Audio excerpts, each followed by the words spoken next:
Assalamualaikum warahmatullahi wabarakatuh. Waalaikumsalam warahmatullahi wabarakatuh. Perkenalkan, nama saya Asma.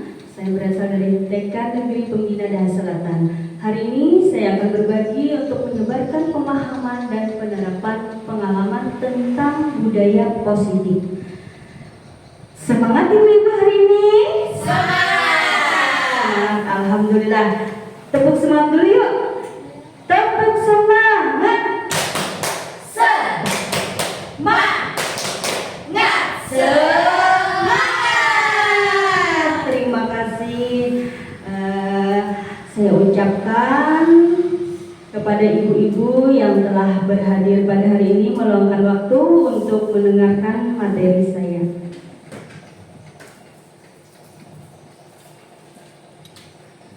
Konsep inti budaya positif ini terbagi pada perubahan paradigma, yang kedua disiplin positif, yang ketiga nilai-nilai kebajikan, keempat teori motivasi, hukuman dan penghargaan, serta restitusi.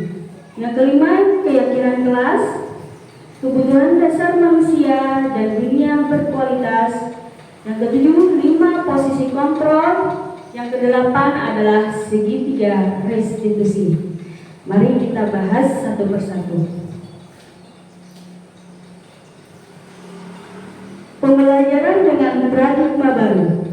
Pembelajaran dengan paradigma baru merupakan pembelajaran yang dirancang berdasarkan prinsip pembelajaran berdiferensiasi, sehingga para peserta didik belajar sesuai kebutuhan berdasarkan tahap perkembangan sesuai teori psikologi modern untuk mewujudkan profil pelajar Pancasila. Sekarang siapa yang mau berbagi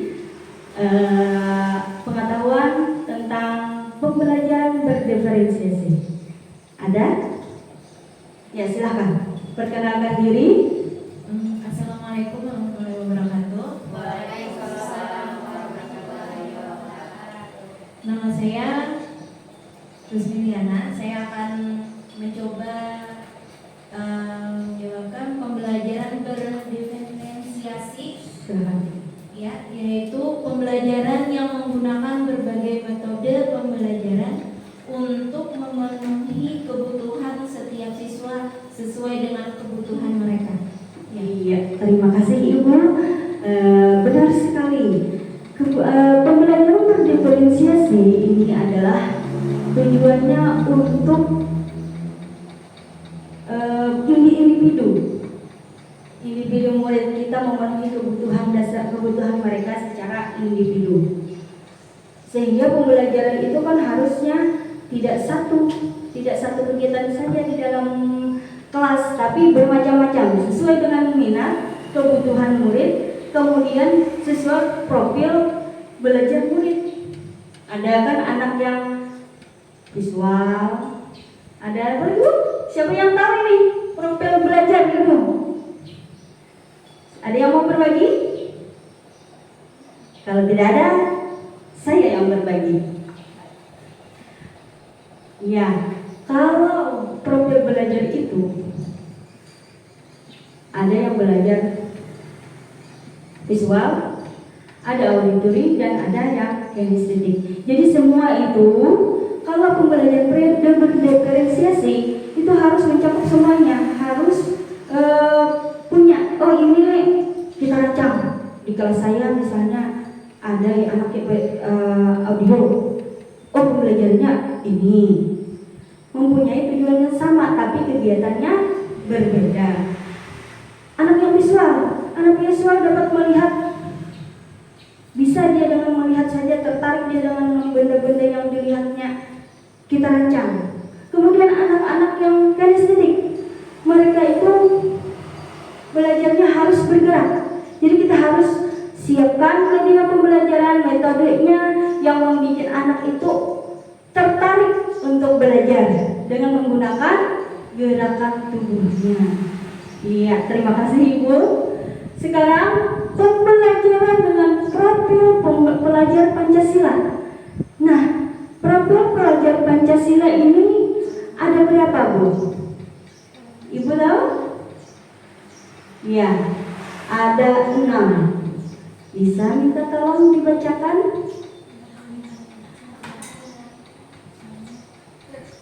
Oh ya, baiklah. Profil pelajar Pancasila diantaranya adalah beriman dan bertakwa kepada Tuhan Yang Maha Esa serta berakhlak mulia. Yang kedua itu mandiri, bernalar kritis, kreatif, berkebinekaan global, dan bergotong royong. Nah, di sini kita tanamkan kepada anak tentang profil pelajar Pancasila sesuai dengan kurikulum Merdeka.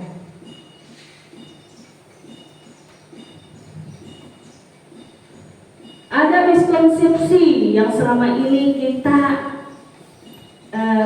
alami ya tentang teori kontrol. Pertama, ilusi guru dapat mengontrol murid. Padahal sebenarnya kita tidak bisa sepenuhnya mengontrol murid. Yang kedua, ilusi bahwa semua penguatan positif, efektif dan bermanfaat. Itu juga merupakan ilusi. Kemudian ilusi bahwa kritik dan membuat rasa bersalah mampu menguatkan karakter. Itu hanya ilusi. Karena yang sebenarnya jika ia merasa bersalah, maka dia akan ada rasa kegagalan di dalam dirinya. Nah, kemudian ilusi bahwa orang dewasa berhak memaksa. Benarkah Ibu? Nah, jadi inilah miskonsepsi tentang teori kontrol yang harus kita perbaharui mindset kita sebagai seorang guru. Mengubah paradigma stimulus respon ke pendekatan teori kontrol. Nah, ini yang selama ini mungkin kita jalankan adalah tentang stimulus respon, ya kan? Nah, di dalam stimulus respon, realitas kebutuhan kita itu sama. Benarkah sama? Sementara di teori kontrol itu realitas kebutuhan kita berbeda. Mungkin semua orang melihat hal yang sama. Pada teori kontrol, setiap orang memiliki gambaran yang berbeda. Karena belum tentu apa yang kita lihat, apa yang kita dengar itu apa yang kita pikirkan belum tentu dipikirkan sama dengan orang lain. Ya, kita mencoba mengubah orang agar berpandangan sama dengan kita. Bisakah? Tidak bisa. Itu sangat sulit kalaupun bisa. Tapi di teori kontrol kita berusaha memahami pandangan orang lain tentang dunia. Karena orang masing-masing memiliki sisi yang berbeda dalam memandang sesuatu. Perilaku buruk dilihat sebagai suatu kesalahan. Nah, pada teori kontrol, semua perilaku memiliki tujuan. Contoh, saat anak-anak melakukan kesalahan di sekolah, kita jangan buru-buru dia mengatakan kesalahan, apalagi langsung dihukum. Tapi kita harus tanya dulu apa alasannya dia melakukan itu. Kemudian pada stimulus respon, orang lain bisa mengontrol saya. Bisakah orang lain mengontrol saya? Iya, betul. Pada teori kontrol, hanya saya yang bisa mengontrol diri saya sendiri.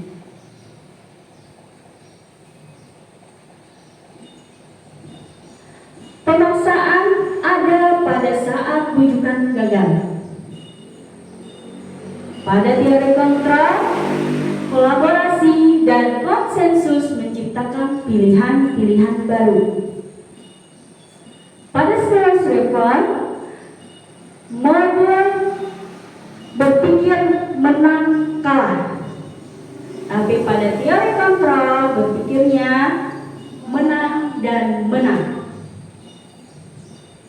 Bagaimana Ibu? Masih ada yang berada di stimulus respon pemikirannya?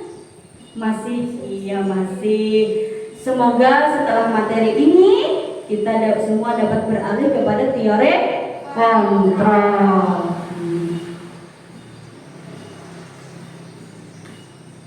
Sekarang tentang disiplin positif.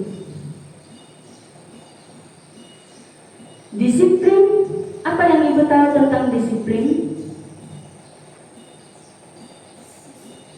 Disiplin positif adalah sesuatu yang dilakukan seseorang pada orang lain. Disiplin adalah sesuatu yang dilakukan seseorang pada orang lain untuk mendapatkan kepatuhan. Nah, biasanya di sekolah kita harus menerapkan kedisiplinan. Di antaranya apa, Bu? Disiplin berpakaian, disiplin jam masuk kelas, disiplin pulang, disiplin banyak di dalam kegiatan. Misalnya ya merapikan mainan setelah digunakan. Apa sih yang dimaksud dengan disiplin positif? Disiplin positif merupakan pendekatan pendidik anak untuk melakukan kontrol diri dan pembentukan kepercayaan diri serta pembiasaan hal-hal baik yang dengan menerapkan nilai-nilai kebajikan yang diyakininya. Apa nilai-nilai kebajikan? Nilai-nilai kebajikan universal itu sifatnya positif. Manusia yang merupakan tujuan mulia yang ingin dicapai setiap individu. Nilai-nilai kebajikan itu apa? Nilai-nilai yang mengatur kita agar menjadi manusia yang baik. Iya. Kita lanjut. Seseorang yang memiliki disiplin diri berarti mereka bisa bertanggung jawab terhadap apa yang dilakukannya. Karena mereka berdasar pada tindak mereka pada nilai kebajikan universal. Jadi, disiplin positif ini bertujuan untuk menyadarkan diri anak agar dapat berperilaku, bertanggung jawab, dan bertanggung jawab terhadap apa yang dilakukannya. Disiplin positif merupakan cara penerapan disiplin tanpa kekerasan dan ancaman yang dalam praktiknya melibatkan komunikasi tentang perilaku yang efektif antara orang tua atau guru dengan anak. Jadi disiplin itu diharapkan ada diskusinya, ada kolaborasinya, supaya anak itu benar-benar sadar dengan apa yang telah dilakukannya dan mencari solusi untuk memperbaiki sehingga dia menjadi anak yang disiplin. Iya betul. Terima kasih Bunda.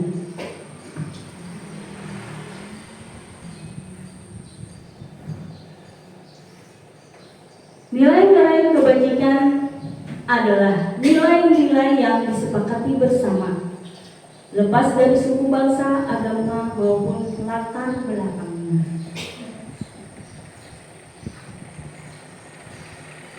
Nilai kebajikan institusi organisasi itu bermacam-macam. Ada yang dari profil pelajar Pancasila, ada ibu-ibu Primary Years Program atau PYP, dan keterampilan hidup.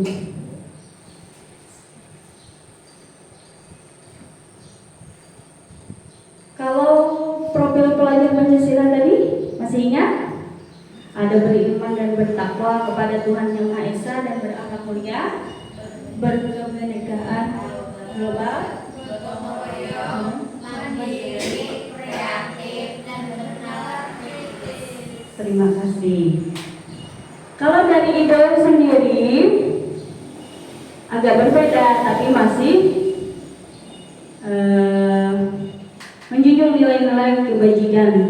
Di antaranya toleransi, rasa hormat, integritas, mandiri, menghargai, antusias, empati, keingintahuan, kreativitas, kerjasama, percaya diri, dan komitmen. Bisa membaca itu? Bisa minta tolong? Yang keterangan itu. Keterampilan hidup dapat dipercaya lurus hati, pendengar yang aktif, tidak merendahkan orang lain, dan memberikan yang terbaik dari diri sendiri. Terima kasih Ibu. Ini adalah nilai-nilai kebajikan universal yang disepakati bersama, yang tidak memandang agama, suku, ras, dan latar belakangnya.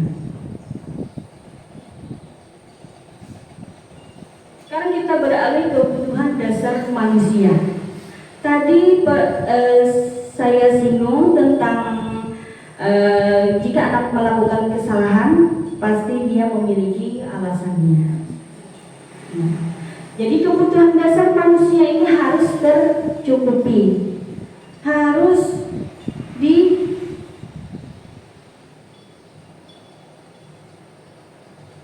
Nah, kebutuhan dasar manusia adalah segala sesuatu yang kita lakukan untuk mendapatkan apa yang kita inginkan.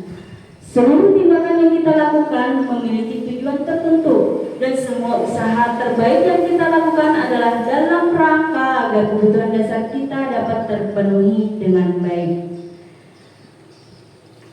Siapa yang mau berbagi kebutuhan dasar manusia itu? Ada berapa?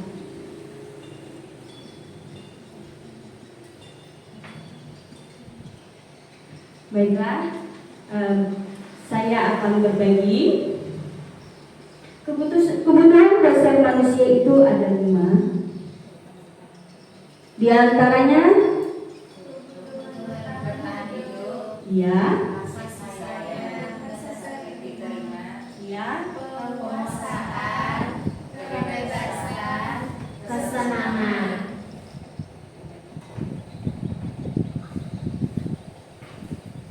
Jadi manusia itu harus memenuhi kebutuhan 5 dasar kebutuhan ini, yaitu kebutuhan bertahan hidup. Di antaranya, siapa yang tahu untuk kebutuhan bertahan hidup itu? Uang, Bun. Uang. Iya. Ya. Untuk apa uang? Untuk memenuhi kebutuhan makanan, Ya. sandang, pangan. Nah, jadi intinya adalah kebutuhan manusia itu, kebutuhan untuk bertahan hidup adalah tentang makanan, pakaian, tempat tinggal, kemudian ada lagi rasa. Rasa apa ya? Rasa aman. Rasa aman. Itu kebutuhan dasar manusia yang harus dipenuhi. Jika itu tidak terpenuhi, bagaimana? Apa yang akan terjadi? Susah untuk bertahan hidup, Bunda. Iya. Coba kalau tidak makan 2 hari. Pasti sudah tidak bisa berpikir dengan baik. Kalau kita belajar dengan tidak ada rasa aman, apa yang akan terjadi? Susah, Bunda. Kemana-mana selalu gelisah karena diteror, mungkin dari ada yang mau menculik, menembak atau dan sebagainya, Bunda. Iya. Seperti itulah, itu kebutuhan dasar untuk bertahan hidup. Nah, yang kedua adalah kasih sayang. Siapa yang tidak perlu kasih sayang? Semuanya perlu kasih sayang. Kasih sayang untuk diterima, untuk diperhatikan, dihargai, dan menjalin hubungan sebagai pertemanan, keluarga maupun pasangan hidup. Kemudian penguasaan, kebutuhan pengakuan atas kemampuannya. Nah, seperti apa Ibu? Dia dihargai sebagai guru atau pendidik, Bunda. Ya, itu bagi seorang guru. Untuk murid, Dihargai sebagai seorang anak. ya, dihargai sebagai seorang anak, dihargai kemampuannya, dihargai potensinya. Apapun yang dia lakukan kita harus berikan apa Bu? semangat. Berikan semangat, motivasi dan penguatan agar dia bisa menjadi lebih baik lagi. Kemudian kebebasan. Apa maksudnya yang kebebasan? Bebas berpendapat. Iya, pakai begitu. Bebas berpendapat. Betul. Terus? Bebas memilih. Iya. Iya. Benar Ibu. Jadi kebebasan itu sangat penting bagi anak. Kebebasan untuk memilih, kebebasan untuk berpendapat, kebebasan untuk berkarya. Nah, jadi pembelajaran di sekolah kita harus bagaimana Ibu-ibu? Harus memfasilitasi anak, ya kan? Agar anak bisa memilih kegiatan yang sesuai dengan minat dan kebutuhannya.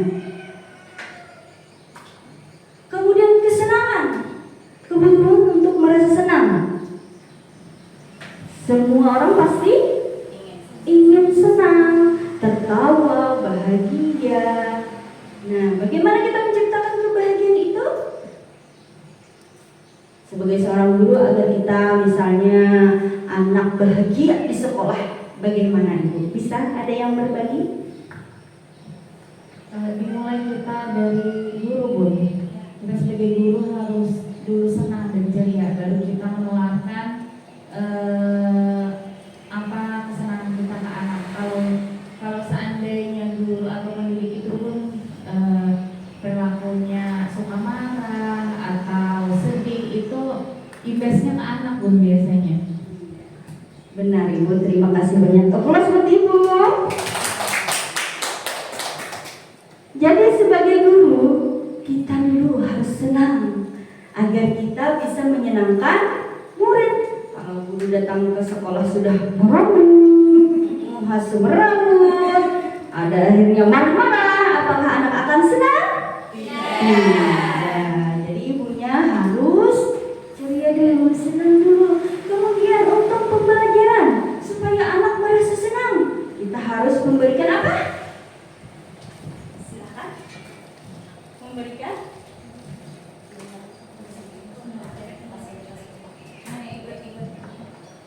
Memberikan pembelajaran yang menyenangkan. Bagaimana seorang guru kita akan membuat anak kita merasa senang di sekolah? Pertama, tadi jadi gurunya harus senang agar bisa menyenangkan anak. Yang kedua, kita harus menyiapkan pembelajaran yang menyenangkan dan menarik bagi anak. Yang ketiga, kita sebagai guru harus bersikap ramah, sopan, dan agar anak merasa senang dan dihargai.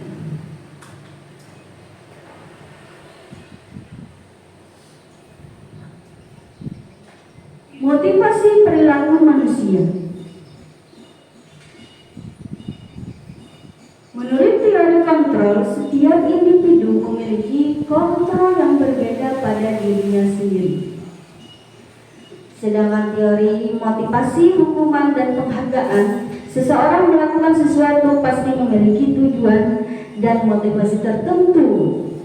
Diana Gleason dalam bukunya menyatakan ada 3 motivasi perilaku manusia. Di antaranya motivasi untuk menghindari ketidaknyamanan atau hukuman. Motivasi kedua, ingin mendapat imbalan atau penghargaan dari orang lain. Yang ketiga, untuk menjadi orang yang mereka inginkan dan menghargai diri sendiri dengan nilai-nilai yang mereka percaya.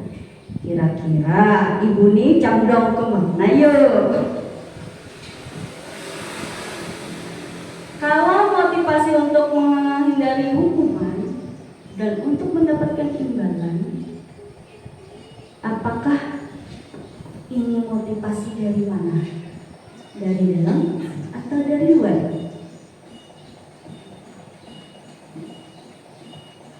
Motivasinya dari luar. Nah, untuk yang menjadi orang yang mereka inginkan, menghargai diri sendiri dengan nilai-nilai yang mereka percaya, itu motivasinya dari dalam atau eksternal. Nah, ini teori motivasi. Jadi motivasi itu ada dua, ada eksternal dan internal. Yang eksternal diantaranya ada hukuman dan penghargaan, sementara internal menjadi orang yang mereka inginkan dengan menghargai diri sendiri, dengan nilai-nilai yang mereka percaya. Kalau hukuman, cenderung dia akan bertanya di dalam dirinya, apa yang akan terjadi jika saya tidak melakukannya? Itu sudah motivasi menghindari hukuman. Sedangkan penghargaan, apa yang saya dapatkan jika saya melakukan ini? Nah, itu motivasinya juga dari luar atau eksternal, karena dia berpikirnya, kalau melakukan ini, apa sih yang saya dapatkan? Kemudian yang ketiga, motivasi dari dalam diri. Akan menjadi orang seperti apa saya jika melakukannya?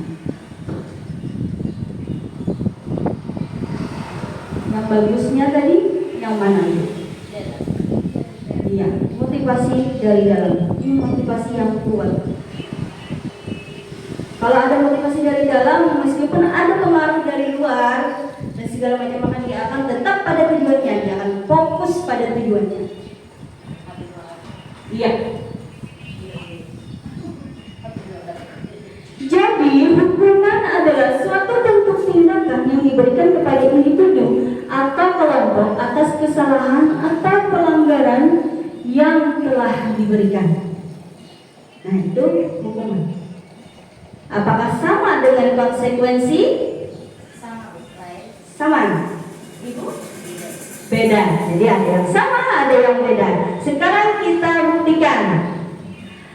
Konsekuensi adalah sebuah akibat, dampak, hasil atau pengaruh dari suatu perbuatan yang sudah dibahas, diketahui dan disepakati bersama. Sama atau tidak? Nah, tidak ya Bu ya. Jadi hukuman itu sifatnya tidak terencana, tiba-tiba dan tidak disepakati. Anak tidak tahu apa yang akan terjadi setelah ini. Nah, sementara konsekuensi sudah ada aturannya, sudah ada anak sudah tahu, sudah disepakati bersama. Namun anak pelanggar, jadi konsekuensinya ini. Sementara restitusi adalah sebuah pendekatan atau cara untuk menciptakan dan menanamkan disiplin positif pada murid. Restitusi adalah proses menciptakan kondisi bagi murid untuk memperbaiki kesalahan mereka, sehingga mereka bisa kembali pada kelompok mereka dengan karakter yang lebih buruk. Jadi restitusi ini tidak menghukum, tidak memberikan konsekuensi, tetapi anak itu diarahkan, dituntun, dia memikirkan sendiri, oh sebenarnya saya lakukan ini salah, dan bagaimana saya memperbaikinya, sehingga dia menemukan solusi sendiri. Nah, bukan diarahkan harus ini, tidak seperti itu. Nah, ini tadi Bu, perbedaan. Hukuman itu tidak terencana atau tiba-tiba. Murid tidak tahu apa yang akan terjadi dan tidak dilibatkan. Bersifat satu arah dan berupa hukuman fisik maupun psikis. Sekarang konsekuensi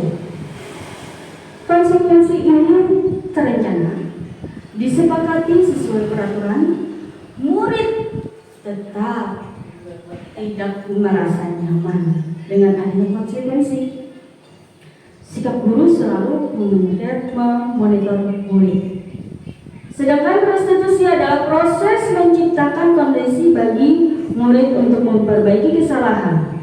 Proses kolaboratif yang mengajarkan murid untuk mencari solusinya sendiri.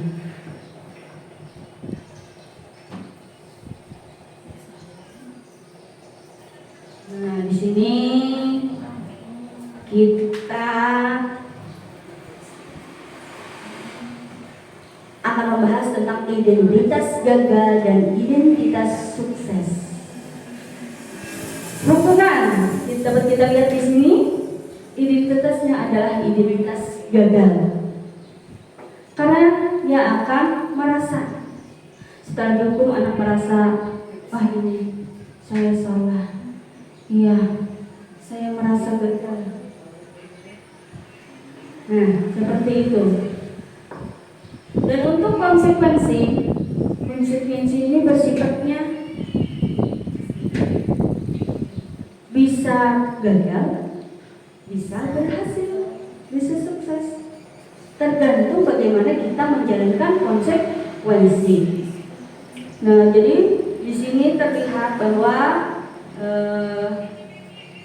netral ya konsekuensi ini. Kalau restitusi ini identitas penanaman disiplin yang sukses, yang positif, penanaman disiplin yang positif.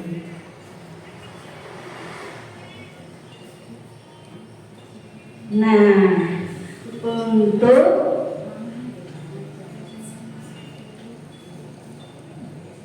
meningkatkan pemahaman ibu-ibu, mari kita jawab kuis ini.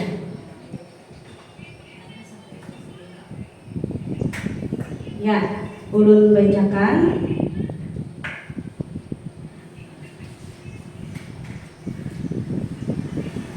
Ulun bacakan kasusnya.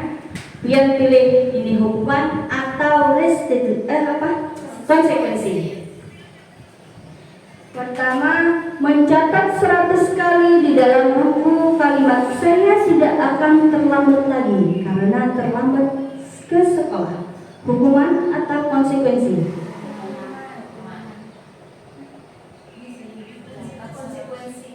Konsekuensi. Alasannya? Kalau misalnya Kalau memang itu sudah disepakati, bisa menjadi konsekuensi. Tapi kalau misalnya itu belum disepakati, itu adalah hukuman. Dan satu lagi, konsekuensi itu hukuman sifatnya mendidik, tapi kalau hukuman itu tidak mendidik. Jadi itu bedanya, satu lagi bedanya, supaya kalian lebih jelas melihatnya. Jadi benar yang dikatakan ibu, ini adalah konsekuensi. Aplaus buat ibu Mili. Kemudian lari mengelilingi lapangan basket 2 kali karena terlambat hadir di sekolah. Konsekuensi apa kan Pak? Konsekuensi. Hukuman. Kenapa? Alasannya kenapa hukuman?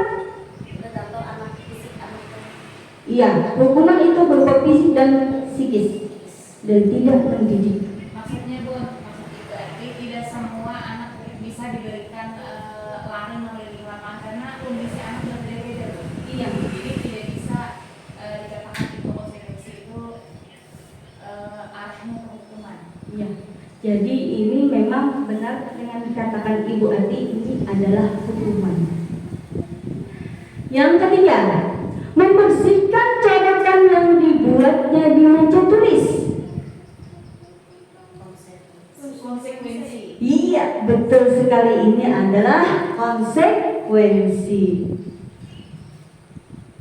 Murid diminta untuk push up 15 kali karena tidak menggunakan masker ke sekolah. Hukuman. Iya, hukuman. Hai, Ibu sudah semakin paham ini. Alhamdulillah. Sekarang menggantikan kertas tugas teman yang setelah dicoret. Jadi tugas teman setelah dicoret. Konsekuensi, betul. Berjemur di lapangan basket pukul 12 siang karena berngobrol dengan teman. Teman, betul. Alhamdulillah Ibu mulai sudah paham semuanya nih.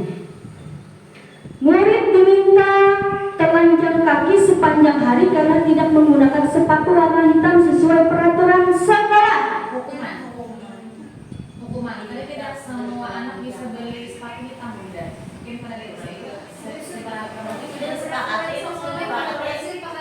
Sudah disepakati sepatu. Tapi apakah ada kesepakatan harus telanjang kaki karena tidak warna sepatu hitam? Sesuai peraturan sekolah. Berarti ini konsekuensi. Aturannya yang kelewatan itu.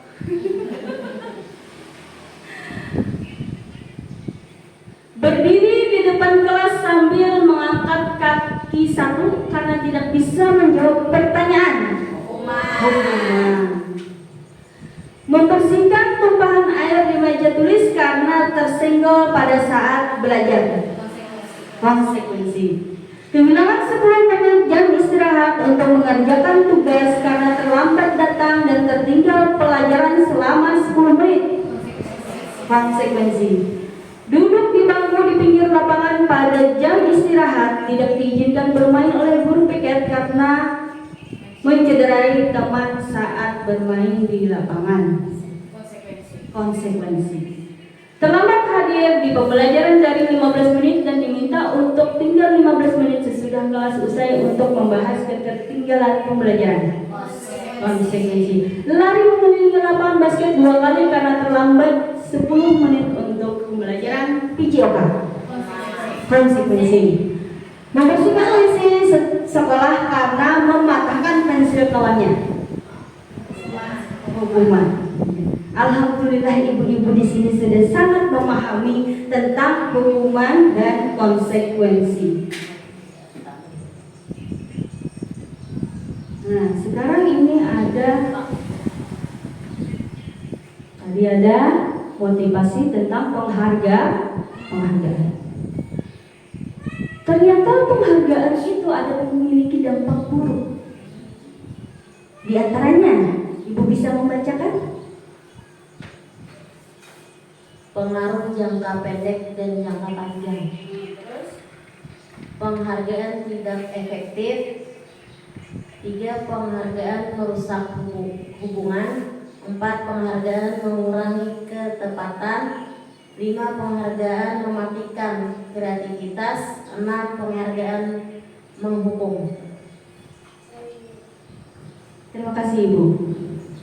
Nah, jadi pengaruh penghargaan jangka pendek dan jangka panjang. Jangka pendek ini, ya, anak mau melakukan jika itu penghargaan. Tapi terus-terus anak diberikan penghargaan, apakah itu mungkin? Dan jangka panjangnya dengan efek anak sendiri Selalu mengharapkan penghargaan. selalu mengharapkan penghargaan. Jadi dia tidak tahu tentang apa yang dilakukannya, nilai baik yang dilakukan apa. Dia tidak akan menyadari hal itu. Yang dia tahu hanya aku ingin penghargaan, aku ingin penghargaan. Marah bila tidak diberi. Dia bisa marah kalau tidak diberi. Jadi yang selalu ingin diberi penghargaan. Iya. Apakah bagus selalu ingin diberikan penghargaan? Tidak bagus ya. Itulah dampak buruk dari penghargaan. Jadi penghargaan itu kita sewajarnya kita berikan penguatan jika mereka melakukan kebaikan. Sesuai kemampuan. Iya, sesuai dengan kapasitasnya. Tidak berlebihan penghargaannya. Kemudian penghargaan itu tidak efektif. Iya.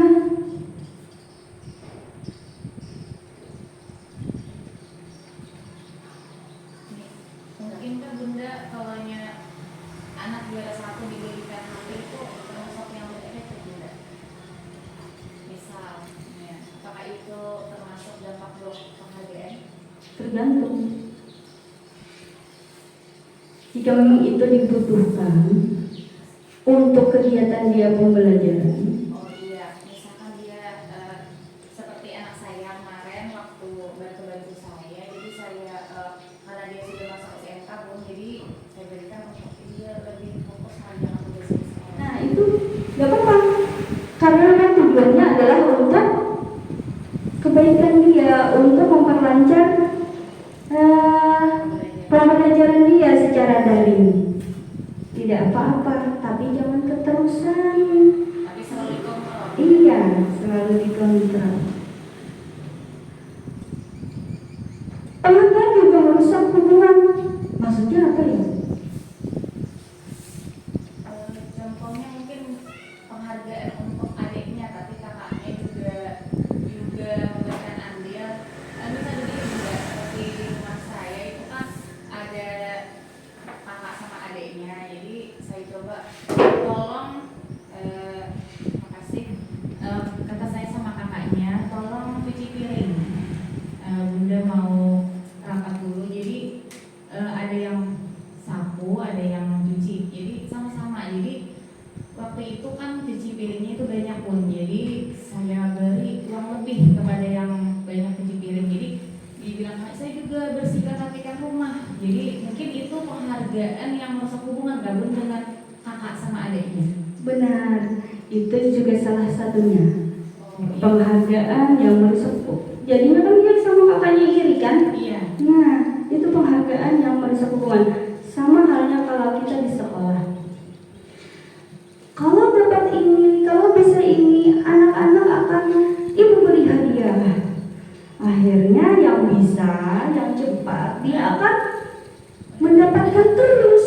Tapi yang tidak bisa, dia akan merasa iri. Iya, iri. Itu akan merusak hubungan pertemanan mereka. Jadi sebetulnya sama Bun, yang cuci piring tadi kan saya kasih 10.000. Kalau yang cuma nyapu 5.000. Sama cuma lebih. Iya. Sama diberi penghargaan, tapi pada akhirnya adiknya juga ada rasa iri kan? Iya. Kemudian penghargaan mengurangi ketepatan. Penghargaan juga mematikan kreativitas. Penghargaan mematikan kreativitas saat dia tidak mendapatkan penghargaan itu, apakah dia tidak akan melakukan itu lagi? Ya kan?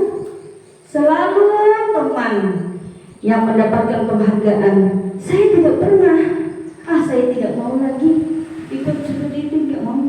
Nah itu kan mematikan kreativitas. Penghargaan juga mendukung. Nah, dengan adanya penghargaan, dia tidak tahu bagaimana nilai kebajikan pada dirinya sendiri. Nah, itu.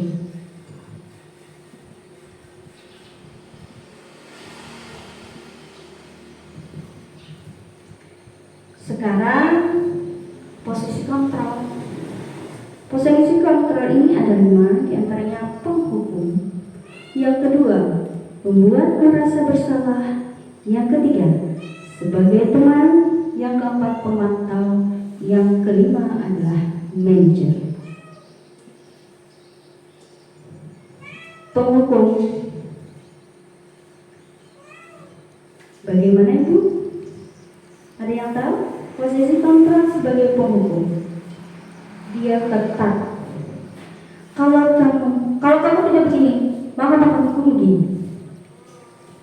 Dia selalu sifatnya mengancam. Itu menghukum. Kemudian pembuat merasa bersalah. Pembuat merasa bersalah ini seperti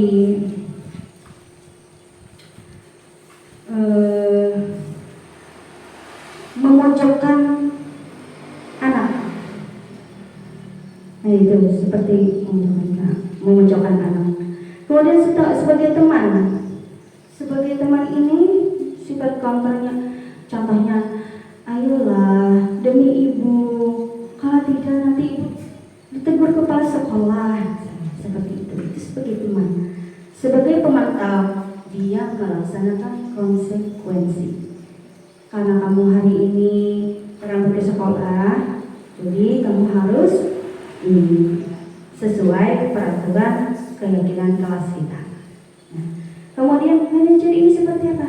Manajer ini yang melakukan langkah-langkah restitusi dengan diskusi dan kolaborasi. Untuk meningkatkan pemahaman kita, baik kita akan lihat video berikut.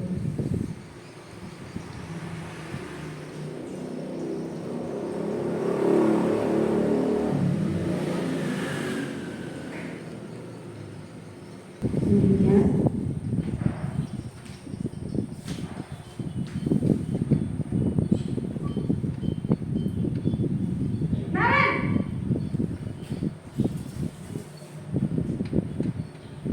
Selamat pagi, Bu. Naren, kamu kenapa terlambat lagi, nak? Ya Tuhan, Naren, kamu senang ya bikin ibu susah ya? Kalau kamu terlambat lagi, nanti ibu yang ditegur bapak kepala sekolah, nak. Disangka ibu tidak bisa membina kamu. Duh, gimana ini? Maaf, Bu. Duh, Gusti Naren, kamu suka ya kalau ibu tegur bapak kepala sekolah? Terus, sekarang ibu harus tulis apa ini di buku absen? Ini kamu sudah sering terlambat loh. Ibu harus apa coba? Maaf, Bu. Maaf sekali. Ya sudah, lain kali jangan bikin ibu susah lagi ya, nak ya. Ibu tidak akan kuat lagi kalau kamu begini terus. Bisa jantungan kalau ibu ditegur bapak kepala sekolah. Sana cepat ke kelas. Maaf ya, Bu. Maaf sekali. iya, ini sebagai apa Ibu? Teman.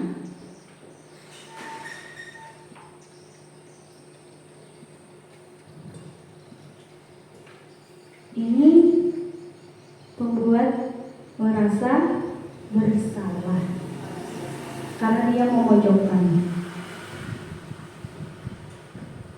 Baik, kita lanjut.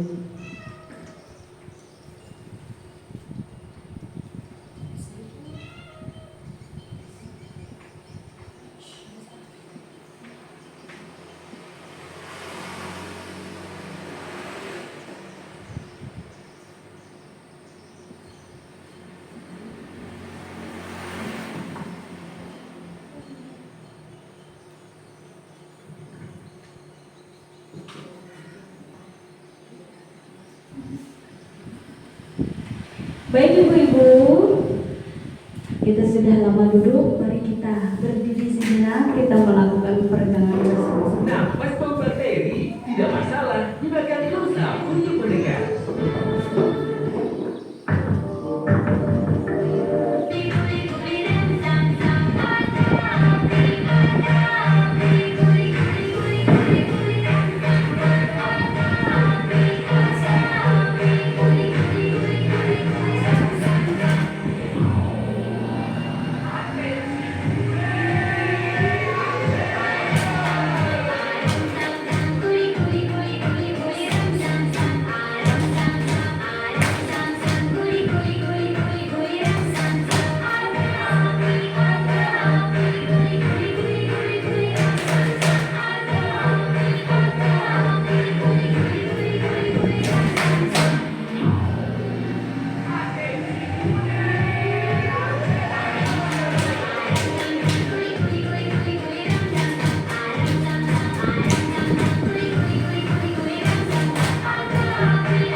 Tangan ke atas menggapai bintang, tangan ke samping burung yang terbang, tangan ke depan ikan berenang, duduk yang rapi siap berdoa.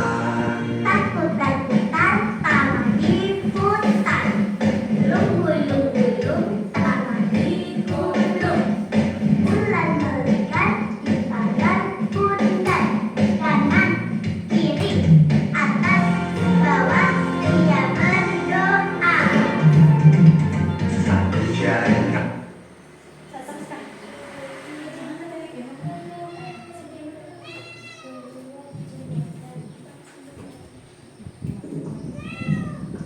Baik, sekarang tentang keyakinan kelas. Keyakinan kelas apakah sama dengan peraturan kelas? Silakan. Siapa yang mau berbagi? Keyakinan kelas apakah sama dengan peraturan kelas? Iya, silakan Ibu.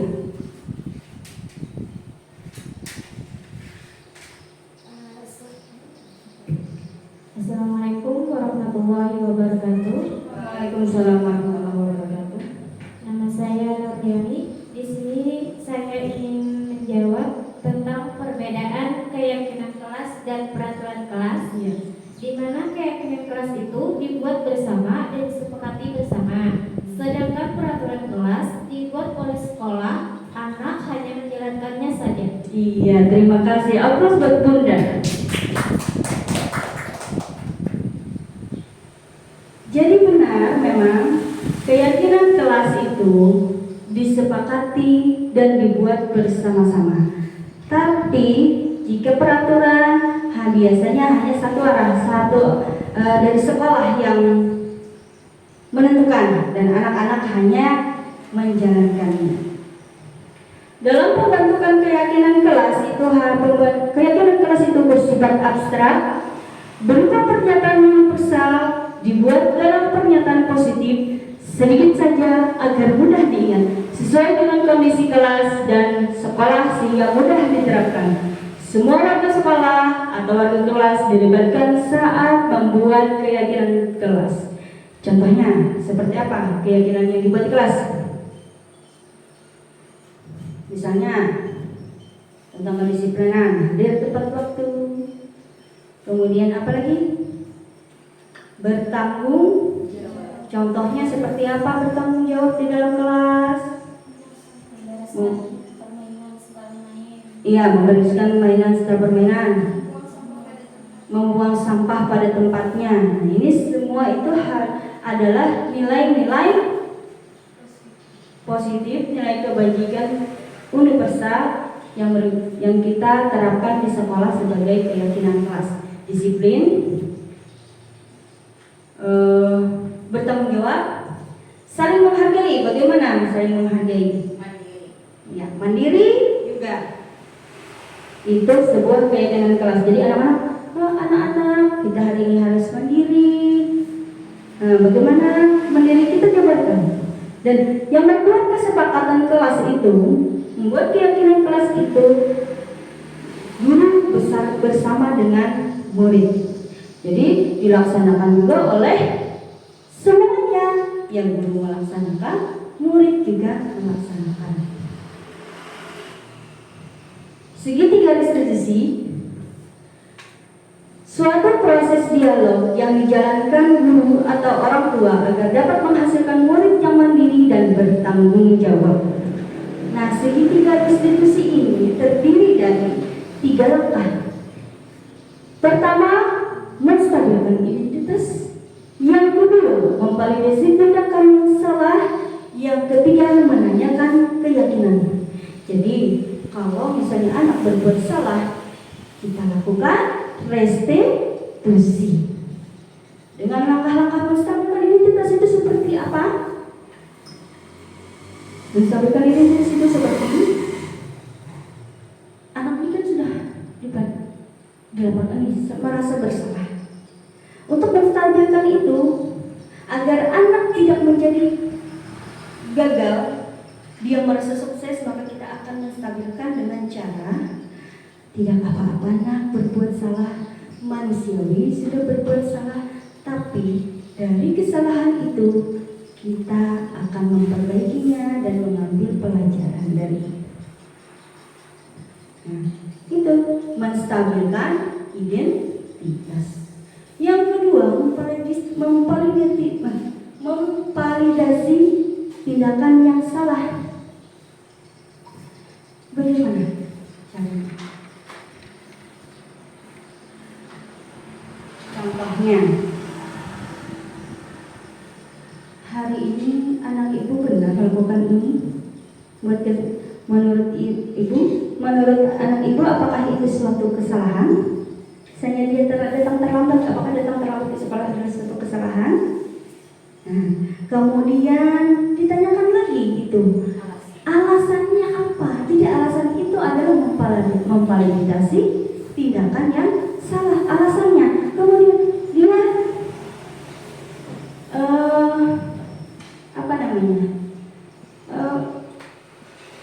memikirkan keyakinan kelas apa yang dilanggarnya.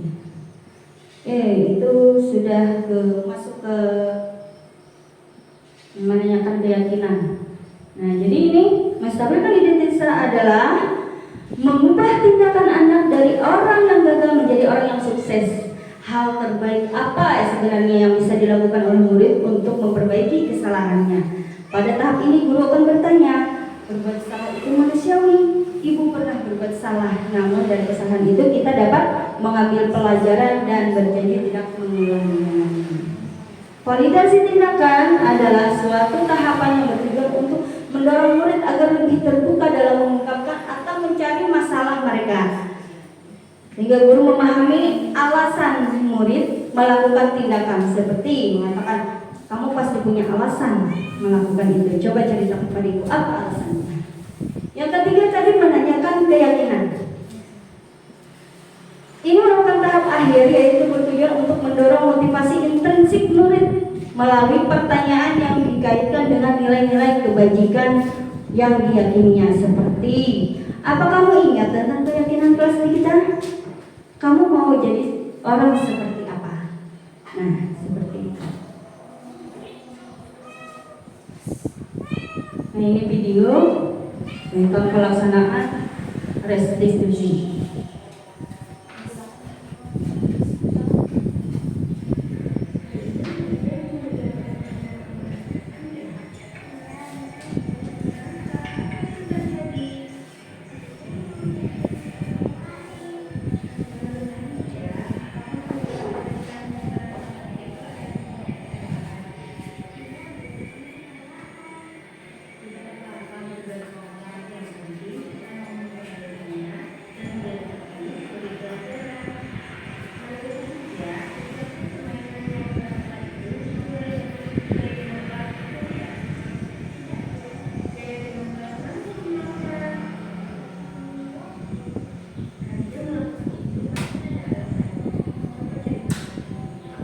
Ini sudah tahap kedua, mencari alasannya, validasi tindakan yang salah.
Sampai di sini paparan dari saya. Salah hilaf mohon maaf.